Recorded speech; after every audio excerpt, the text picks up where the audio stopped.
What's up, everybody? Chad Calek here, and welcome back to the In a Crowded Room podcast for episode number 12, which this episode is going to be on a little thing called luck. Do you believe in it? Do you think luck is real? I was actually asked this question this morning when I did my normal morning walk to the corner store to get some breakfast and some OJ, in which I was asked if I wanted to buy a lottery ticket, in which I said, no, I don't believe in luck. In which my friend Nas could not believe that, and he wanted to know why I don't believe in luck. Which the answer that I gave him, I wanted to share with all of you, which is actually a collection of stories. And then at the very end, I'm going to tell you a very painful lesson that I learned that cemented for me the belief that luck is not real. And the beginning of this answer actually starts at the onset of my college career, which when I landed in Ames, Iowa to go to Iowa State University, I knew for sure what I wanted to do, but I didn't know for sure what I would be. And what I mean by that is I knew I wanted to be a storyteller. I wanted to report on the magic of the world. But there was no film program at Iowa State University. I didn't know if I wanted to be, a novelist, or I didn't know if I wanted to work in television. I just knew I wanted to tell stories. And after basically doing as much research as I could, I realized that my first option, or my first kind of, area that I was going to choose to dive into was going to be journalism, in which I was a journalism major. Now, having said that, when you go to school to get a journalism degree, you're hoping that you can get a job at a newspaper. One of the things that was really cool about Iowa State University is they had a campus newspaper that actually paid. So you can get a job and actually go out and do what you love and practice in the field, but also make a wage to do it. And it was a decent wage. It was actually higher than minimum wage, which I was like, wow, this is pretty interesting. So literally right after I scheduled my classes, my last stop was at Hamilton Hall, which is where the Iowa State Daily was. And I put in my application and, met as many people as I could. And every single day I stopped back. I was just trying to schmooze anybody I could into getting a gig there. And I did. I got a job right away as a sports writer, which was awesome. In the beginning, I wasn't going to the football games or the basketball games or anything exciting. They were sending me out to do club lacrosse, things that nobody plays in Iowa. I was writing stories on the swimming team and, just not the huge big sports with all the big athletes. But honestly, I didn't care. I actually found a way to make it exciting. I remember the first article I wrote was on this female swimmer, and she also had really good grades, and she was winning some award for her grades too. And I turned in almost like a 10-page story on this girl. And I remember my sports editor was like, slow down, dude, slow down. She didn't win the Heisman, So I was just so excited by it. And I've always been like that. Whenever I'm into something, I'm all the way into it. If you're going to give me the lacrosse team, like I mentioned, then I'm going to be so into lacrosse, you can't imagine. I'm going to eat, sleep, and drink lacrosse, And through working at the Iowa State Daily, I learned of a very important name, Michael Gartner. Why was this name important? Michael Gartner was the owner of the Ames Daily Tribune, which was the real deal newspaper in Ames, Iowa. But beyond that, he was a Pulitzer Prize winning editorialist, and he was the former president of NBC News. So if there's one person that I need to know in my area, in that city, it's Michael Gartner. But remember, I had just turned 18. I don't know anybody in the world of journalism. I've only written a few stories on women swimming and lacrosse. How in the heck am I going to meet this guy? Well, I hear that he goes into the office every single day at the Ames Daily Tribune and writes. So if he's there, that's where I'm going to go. So one day after work at the Daily, I decide tomorrow's the day. I'm going to go meet this individual. I go home, get a good night's rest, wake up. And at 7 a.m., I drive myself down to the Ames Daily Tribune, walk in the door and say, can I meet Mr. Michael Gartner, please? In which they're like, who are you? Like, I'm Chad Calek. Like, that means jack shit, and the girl's like, well, okay, I will let Mr. Gartner know. Hold on one second. So I'm waiting and I'm thinking, wow, is it going to be this easy? Am I just going to be able to walk right in? And of course not. She comes back out and says, well, Mr. Gardner isn't available right now. Can I take a message? And I said, sure. Can you please let him know my name and that I am a journalist that works at the Iowa State Daily, and I would like to work for him writing sports. Can he please give me a call back or let me know when there's a time to meet? And I could tell from her shorthand, she's not, taking my name. She's not doing any of this. She's like, this is crazy. So I decided I'm going to go back in 48 hours. And I decide this before I even leave because I know I'm not getting a phone call. So I go home, no phone call whatsoever, nothing. True to my internal decision, I go back 48 hours later and walk in. Can I speak to Mr. Michael Gartner, please? Sure, 1 second. It's a different girl this time. Can I take your name? Yes, my name is Chad Calek. I'm a sports journalist. I would like to work for Mr. Gartner. I would like to speak to him so he can get to know me and, we can start a rapport together. And she looks at me like I'm crazy and says, 1 second, goes back. 3-4 minutes later, comes back out.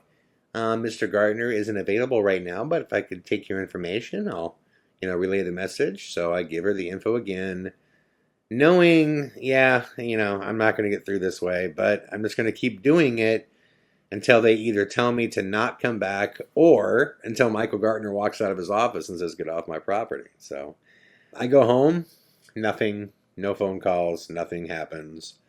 So I keep going back, and I keep going back, and I keep going back every 48 hours for about 3 weeks. Then finally, it happens.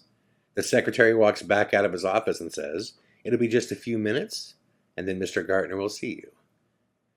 I couldn't believe it. I was freaking out inside because I had never really thought past this stage until now. So what was I going to say? But I was stoked. I just felt like just get me in front of him.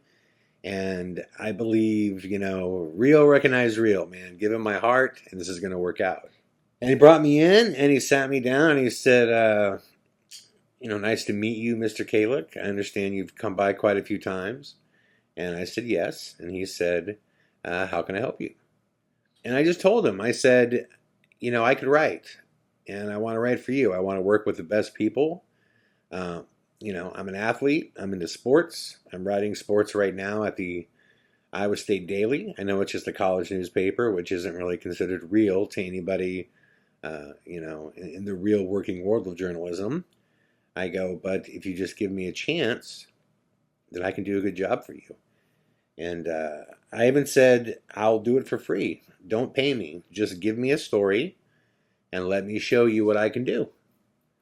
In which it was a really quick meeting. He thought about it for just a few seconds and said, okay, I'll consider it and you'll have an answer very soon. Thank you for stopping by. I appreciate your time. And I'm like, okay. So I left and I'm thinking, was that, because you got to remember, I don't know how the world works. I don't know how business works. I don't know anything. I'm a kid. And I was thinking in my head, was that a fuck you? Or was that a victory? Someone will get back to me. I wonder how this works, So I went home and, that evening I got a phone call from a guy named Jeff King. He was the sports editor. And he said, hey, come in tomorrow, let's talk. So I went in and they gave me softball, high school softball. That's what I got. And I still remember her name, Elaine Kinney. I was to go write a story about this young, just whippersnapper, fireballer. She was incredible. She was a softball pitcher. She was a freshman that was just ripping up her league, striking everybody out, and she was such a cutie. I was so impressed by this girl, and I wrote this amazing story on Elaine Kinney. And I hope I can meet her again one day.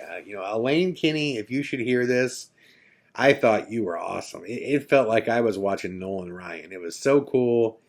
And I kept thinking, I'm a real journalist, and I got a great subject. I got a great person to write about. And she was incredible. She was tiny, too.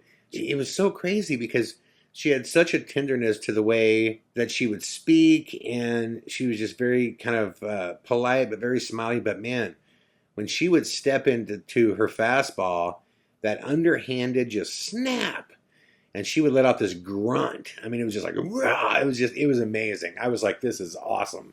I could write about this girl all year long. It was really cool. So that was my first story to write about Elaine Kinney. So Elaine Kinney, if you're out there, thank you. So I did. I wrote this big story, kind of the same thing where my editor was like, hey, awesome story, but bring it down a little bit. We're not printing novels. We just needed to know how she did last night, you know? And I'm like, I'm writing like she won the gold medal or something, you know? And, but yeah, so this went on for like 3 weeks, and they keep giving me story after story after story, and I'm having, a great time. I mean, a great time, but I am wondering, at what point am I going to get a paycheck here? Because, this whole like, money doesn't matter thing, anybody who says that in this world is so full of shit. I mean, things become real when money is involved. And I kept thinking, I'm not a professional journalist until I'm paid to be one by a independent organization that could choose to pay other people besides me. That's what makes me professional. So I finally get the courage to go ask him about actually getting paid for the work that I'm doing. And I walk right up to him and I just say, hey, Mike, have you, seen my work? And he's like, yes, I have. And I'm like, huh.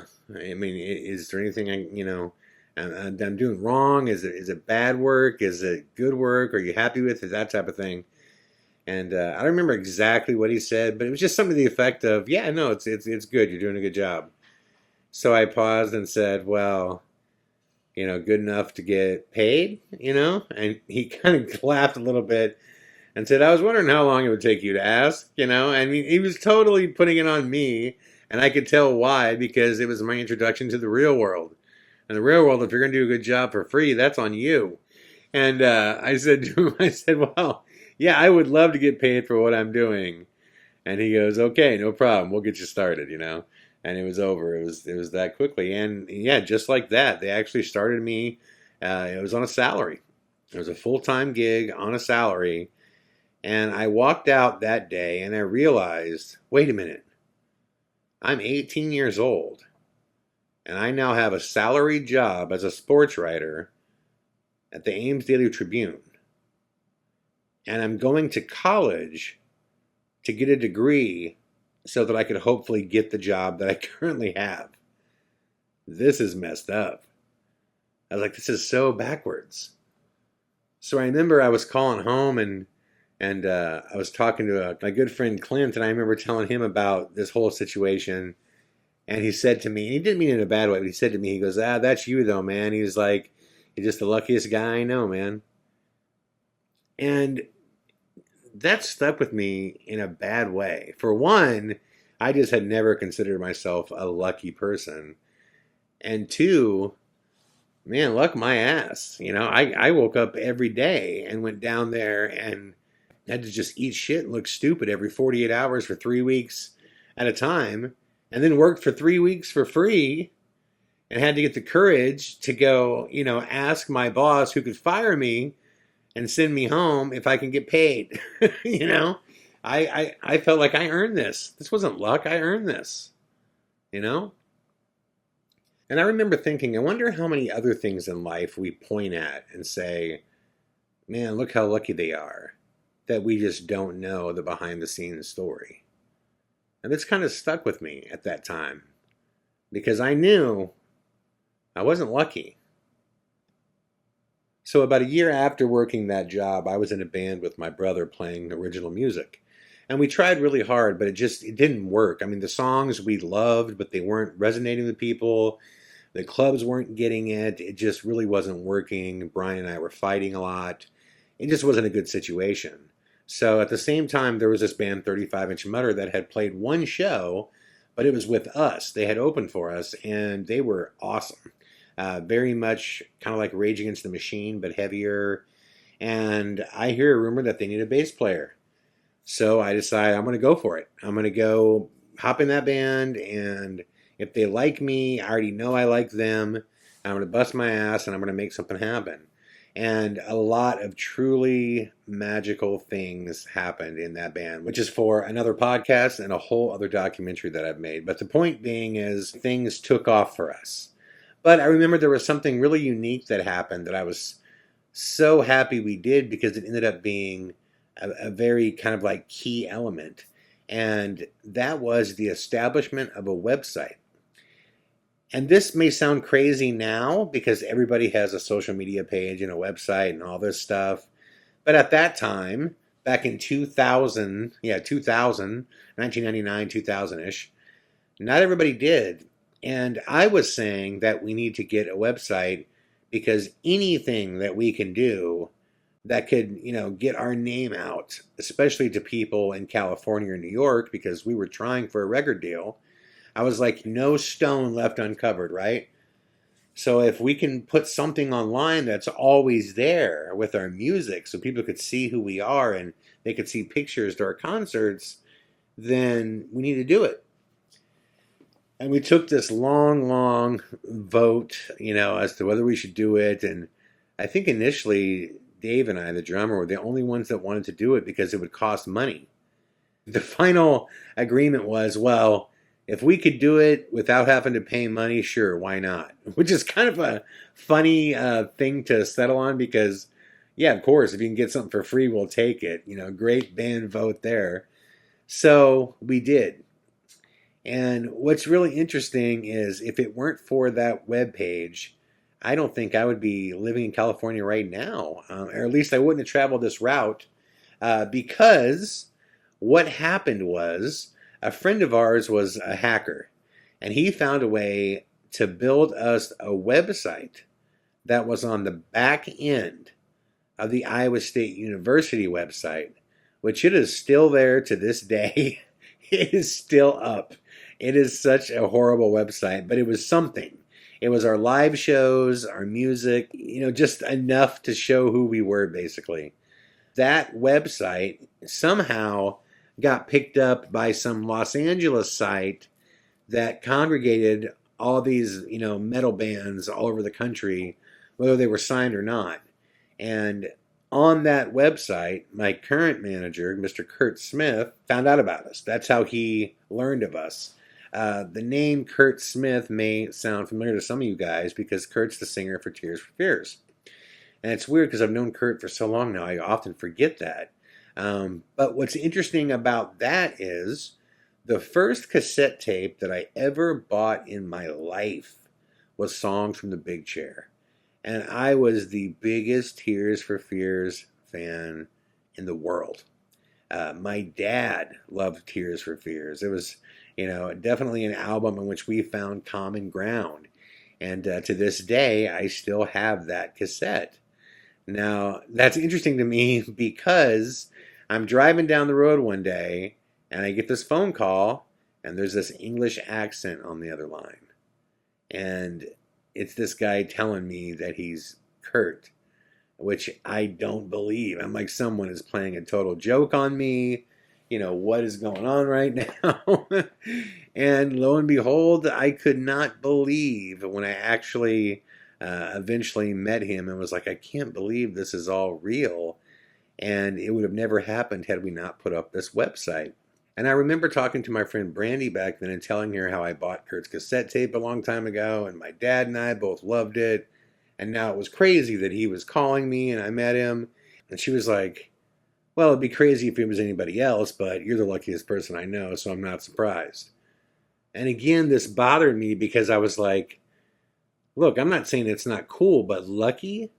We basically lost our vote. Dave and I were the only 2 members out of 5 that wanted a website, which we had to get our friend to do it for free and to hack in on the back of the Iowa State University webpage just so we can have a page.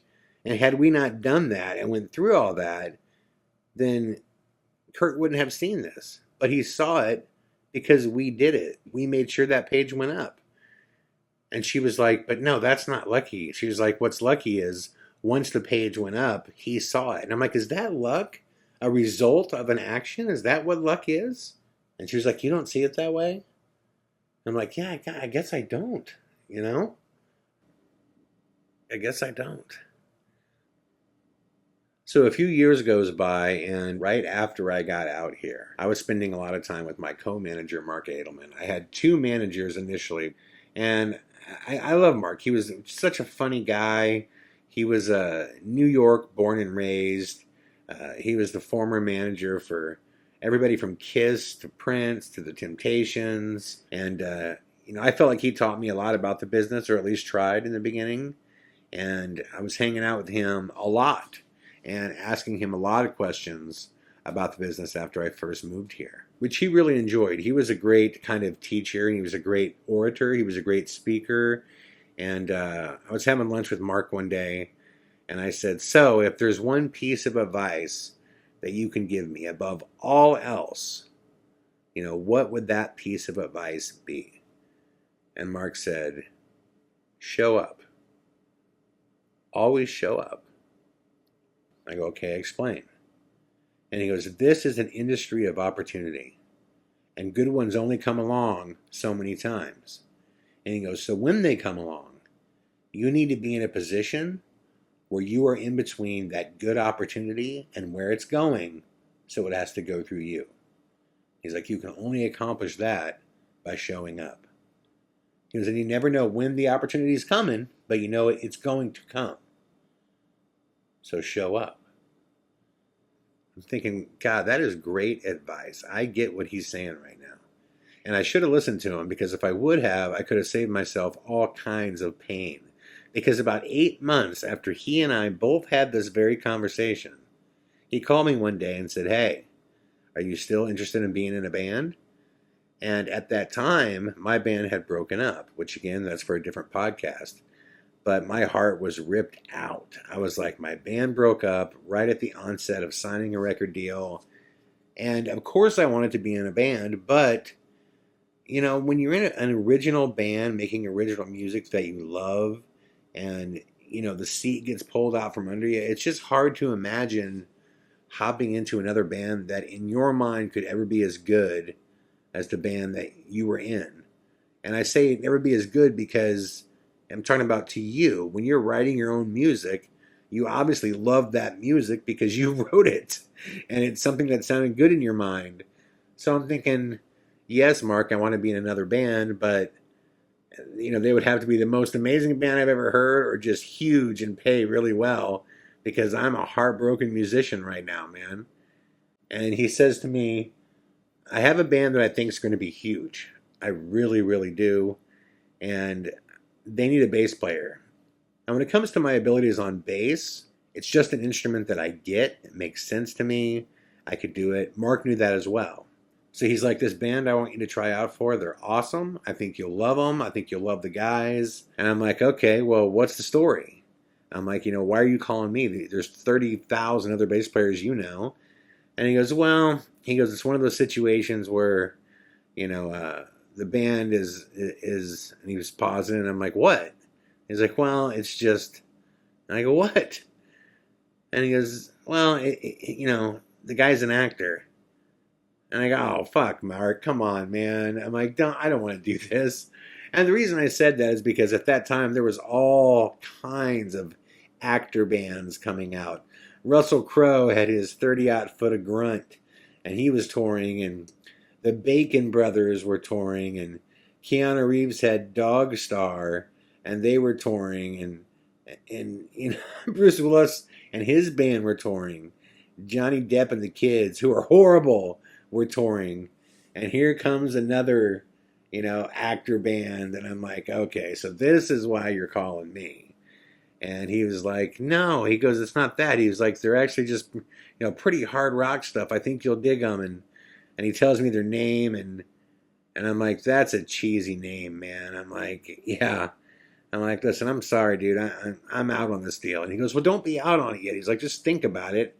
And he was like, go down there and meet with the guys and listen to the music and tell me, that I'm wrong. Tell me that they're not different, that they're amazing. I'm like, yeah, okay, sure. Send the record over. So he sends the record over, to be completely honest. Didn't listen to it when I should have, which was the day before the meeting.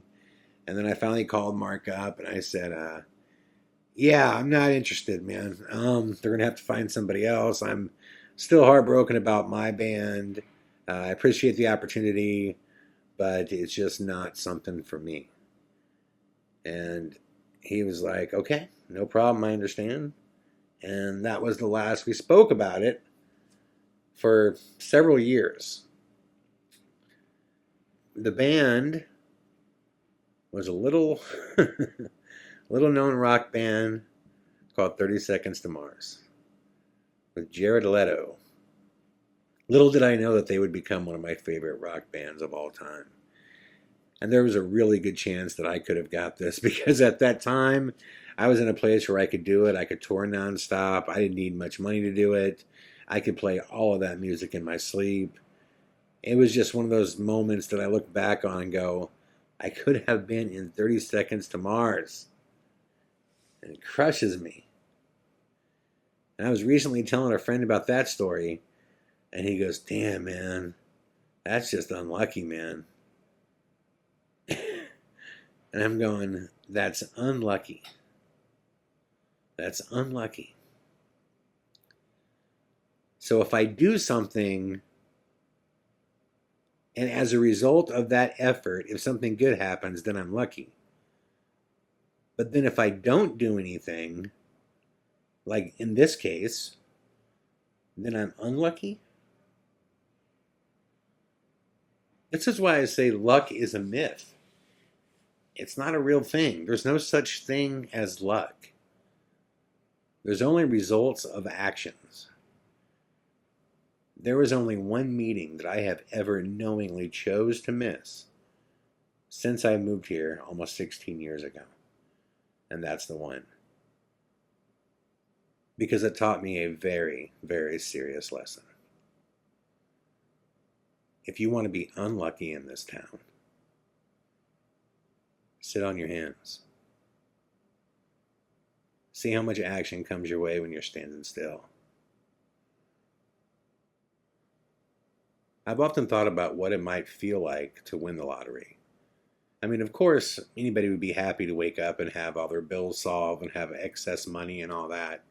But I wonder, I really do wonder, how it feels to know, oh, my life's changed now because of chaos math. Because of some sort of mathematical Hail Mary. If being the recipient of chaos math is lucky, okay, I could accept that. But I guess I still don't want to play.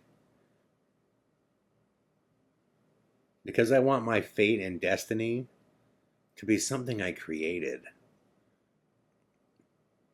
The best things about working for Michael Gartner or working with Kurt Smith is how it all happened. It was an outcome created by desire, effort, hard work, vision, faith, all of those things. That was the best thing about it. And the worst thing about not working with Jared Leto was that it was my fault. That I chose to do nothing. Therefore, I was unlucky. I can promise you that won't happen again. Thank you all for listening to episode 12 of the In a Crowded Room podcast. I hope you enjoyed it. I hope you all wake up tomorrow, go out there and create your own luck, baby. Hell yeah. I'll be right there with you doing it. Much love, everybody. I'll be back tomorrow with more. All the best.